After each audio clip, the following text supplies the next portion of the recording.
Hello guys, नमस्कार। मैं वर्षियाल कृष्णा और आप देख रहे हैं कृष्णा इंग्लिश वॉइसेस। आज इंग्लिश ग्रामर की श्रृंखला में हम नॉन फिनिट वर्ब्स के बारे में पढ़ने जा रहे हैं। नॉन फिनिट जो वर्ब्स होती हैं वो क्या होती हैं और फिनिट वर्ब जो होती हैं वो क्या होती हैं। साथियों, फिनिट वर्ब वो होती हैं, फिनिट जो वर्ब्स हैं, फिनिट जो क्रियाएं हैं वो होती हैं जो वाक्य के सब्जेक्ट और टेंस के अकॉर्डिंग चेंज होती रहती हैं, जो अपने रूप में बदलाव करती रहती हैं, अपनी फॉर्म में चेंजमेंट करती रहती हैं, वो कहलाती हैं फिनिट वर्ब्स।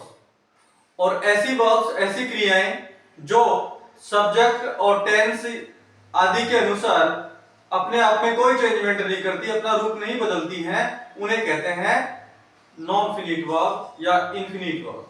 ठीक है, देखिए, the verb which changes its form according to the subject and tense is called finite verb। कि वो क्रियाएं जो सब्जेक्ट और टेंस के अकॉर्डिंग अपना रूप बदल लेती हैं, अपनी फॉर्म बदल लेती हैं, जैसे first form, second form, third form, I N G, इस तरह से। तो जो क्रियाएं सब्जेक्ट और टेंस के अकॉर्डिंग अपना रूप बदल लेती हैं उन्हें कहा जाता है फिनिट वर्ब्स। क्या कहते हैं? Finite verbs. जैसे उदाहरण के तौर पे हम देखें, I want to go, I want to go to, तो देखिए आई के साथ में WANT फर्स्ट फॉर्म आ रहा है, ही वॉन्ट्स टू गो।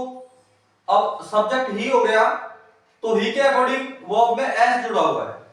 ठीक है, तो यहां पे क्रिया आई के साथ भी वॉन्ट था, ही के साथ भी वॉन्ट है, लेकिन जब सब्जेक्ट चेंज हुआ तो यहां पे एस जुड़ गया। दूसरा देखिए, ही वॉन्टेड टू गो, अब यहां पे टेंस बदला तो वॉन्ट का क्या हो गया? वॉन्टेड। तो तीन सेंटेंस के माध्यम से हमने आपको दिखाने की कोशिश की कि एक ही क्रिया है, एक ही वर्ब है और वो अलग अलग सब्जेक्ट और अलग अलग टेंस के अनुसार अपने रूप में परिवर्तन करती रहती है। जो सेकंड वर्ब है वो देखिए, ये आई के साथ भी टू गो था, ही के साथ भी टू गो है और यहां पे ही के साथ भी टू गो है, टेंस बदला तो भी टू गो है। तो ये जो गो है ना, टू प्लस गो, इसने अपने रूप में कोई परिवर्तन नहीं किया, फॉर्म में कोई चेंजमेंट नहीं किया। तो ये तो है साथियों इंफिनिटिव। क्या है ये? इंफिनिटिव। और जो वांट है ना, ये फिनिट वर्ब है, क्योंकि इसने सब्जेक्ट और टेंस के अकॉर्डिंग अपना रूप बदला है।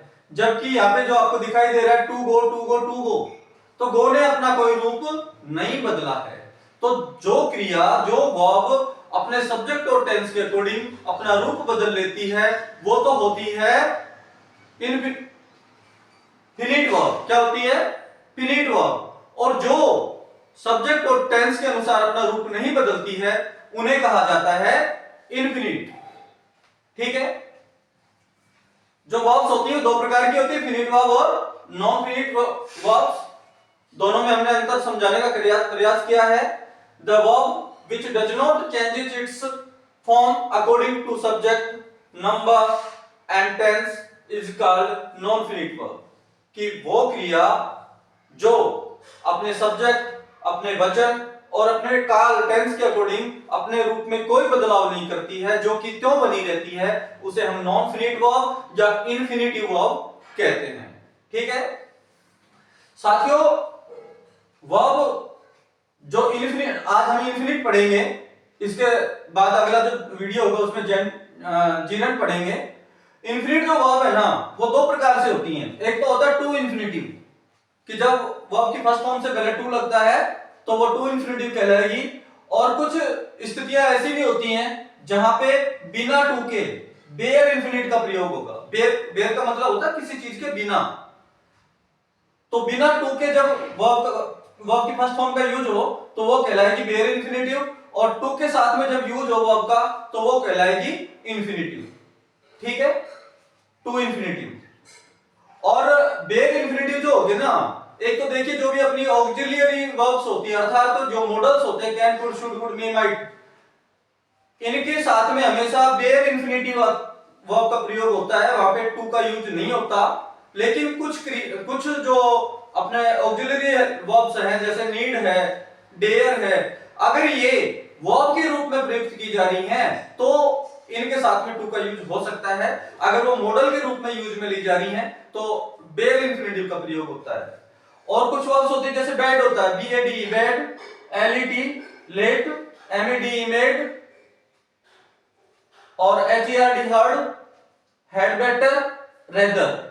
इनके बाद में लगने वाली क्रिया हमेशा बेयर इंफिनिटिव होती है।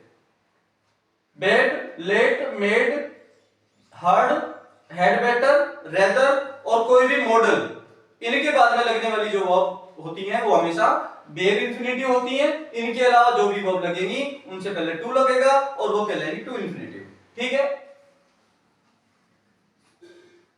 सेंटेंस फिर से हम उदाहरण देखते हैं। I want to go to, I के अकॉर्डिंग वॉन्ट, ही के अकॉर्डिंग वॉन्ट्स, और दूसरे में टेंस बदला तो वांटेड हो गया। ठीक है, और देखिए यहां पे ये जो क्रिया ने अपने रूप बदले ये कहलाई फिनिट वर्ब, और यहाँ पे टू को जो दिख रहा है इसने अपना कोई रूप परिवर्तन नहीं किया, तो साथियों ये इनफिनिटिव है, नॉन फिनिट वर्ब है। ठीक है, एज ए सब्जेक्ट, जो टू इंफिनिटिव ना, as a subject of a verb, एक क्रिया के सब्जेक्ट के रूप में जब आएगा तो उस वर्ब से पहले टू का यूज होता है। जैसे to advice is easy, to advice is easy, यहां पे देखिए इज दे रखा, वर्ब है ये, अपवाद का वाक्य, एक्सेप्शन का वाक्य, प्रेजेंट इंडेफिनिट टेंस का, तो इज से पहले टू प्लस फर्स्ट फॉर्म का यूज हो रहा है, तो साथियों ये वर्ब नहीं है, ये नाउन के रूप में प्रयुक्त हो रही है, ये इस इज का सब्जेक्ट है, तो ये है टू इंफिनिटिव। दूसरा वाक्य देखिए, टू एरर इज ह्यूमन, की गलती करना मनुष्य का काम है, यहां पे इज है वर्ब, और वर्ब से पहले देखिए टू प्लस वर्ब की फर्स्ट फॉर्म का यूज हो रहा है, तो ये हेल्पिंग ये वर्ब नहीं है, ये यहाँ पे नाउन के रूप में प्रयुक्त हो रही है, ये जो हमारी इज वर्ब है इसके सब्जेक्ट के रूप में काम में आ रही है। नेक्स्ट देखिए, to steal is wrong, verb is है और इज से पहले टू प्लस फर्स्ट फॉर्म का यूज हो रहा है। जब किसी क्रिया से पहले टू प्लस फर्स्ट फॉर्म का यूज हो तो साथियों वो नाउन के रूप में प्रयुक्त होती है और उसे हम बोलेंगे टू इंफिनिटिव। नेक्स्ट देखिए, smoke, to smoke is a bad thing, to smoke is a bad thing, कि स्मोकिंग करना, धूम्रपान करना एक गंदी आदत है, तो इज से पहले टू प्लस फर्स्ट फॉर्म आ रहा है, ये नाउन के रूप में प्रयुक्त हो रही है, ये सब्जेक्ट कहलाएगा और ये टू इंफिनिटिव है। दूसरा देखिए, to help is a kind act, इससे पहले टू प्लस फर्स्ट फॉर्म है, वर्ब से पहले जब टू प्लस फर्स्ट फॉर्म दी जाए तो वो नाउन के रूप में प्रयुक्त होती है और ये एक क्रिया के सब्जेक्ट के रूप में हुआ। दूसरा देखिए, to infinitive as an object of a verb, to infinitive as an object of a verb. देखिए सेंटेंस एग्जांपल देखते हैं, ही प्रोमाइज्ड टू मैरी हर, यहां पे देखिए वर्ब है प्रोमाइज, और प्रोमाइज के बाद में टू प्लस फर्स्ट फॉर्म का यूज हो रहा है। जब क्रिया के बाद, मेन वर्ब के बाद में जब टू प्लस फर्स्ट फॉर्म का यूज होता है तो वो उस क्रिया के ऑब्जेक्ट के रूप में होती है, वो उस क्रिया के ऑब्जेक्ट या नाउन के रूप में प्रयुक्त होती है, वर्ब के रूप में नहीं। दूसरा वाक्य देखिए, they decided to see Amit, decided क्रिया है, वर्ब है, और वर्ब के बाद में टू प्लस फर्स्ट फॉर्म आ रहा है, तो साथियों ये जो टू प्लस फर्स्ट फॉर्म है ये एज एन ऑब्जेक्ट है, इस क्रिया के ऑब्जेक्ट के रूप में प्रयुक्त हो रही है।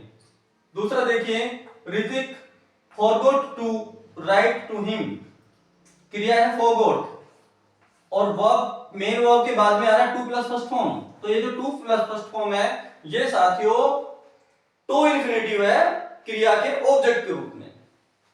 दूसरा नेक्स्ट देखिए, I do not like to smoke, क्रिया है लाइक, और लाइक के साथ में साथियों टू प्लस फर्स्ट फॉर्म दिया गया है, टू प्लस फर्स्ट फॉर्म दिया गया है, तो ये जो साथियों टू प्लस फर्स्ट फॉर्म है ये क्रिया का अपना ऑब्जेक्ट है। इसी प्रकार से देखिए, Indu would like to have coffee, like के बाद में, लाइक क्रिया है और लाइक के बाद में टू प्लस फर्स्ट फॉर्म दिया गया है। जब क्रिया के बाद में टू प्लस फर्स्ट फॉर्म दिया जाए तो साथियों वो उस क्रिया के ऑब्जेक्ट के रूप में होती है। ठीक है। तीसरा है as an object of transitive verb. Transitive verb क्या होता है? ऐसी क्रिया जिसका अपना कोई ऑब्जेक्ट नहीं होता। तो ट्रांजिटिव जो वर्ब होती है ना, उसके ऑब्जेक्ट के रूप में टू प्लस फर्स्ट फॉर्म का यूज हो सकता है। अब यहां देखिए, ही लाइक टू राइड वाक्य में ऑब्जेक्ट नहीं है, तो ये जो है ना टू राइड, ये इस ट्रांजिटिव वर्ब का अकर्मक क्रिया का ऑब्जेक्ट है। रोहित लव्स टू डांस वाक्य में ऑब्जेक्ट है ही नहीं, तो क्रिया के बाद जो टू प्लस वर्ब की फर्स्ट फॉर्म है ये इस क्रिया का, इंट्रांजिटिव क्रिया का ऑब्जेक्ट है। The children like to play क्रिया में ऑब्जेक्ट नहीं है, तो लाइक के बाद टू प्लस फर्स्ट फॉर्म जो आया है ये इस इस ट्रांजिटिव वर्ब का ऑब्जेक्ट है। ट्रांजिटिव का मतलब होता है अकर्मक क्रिया जिसका अपना कोई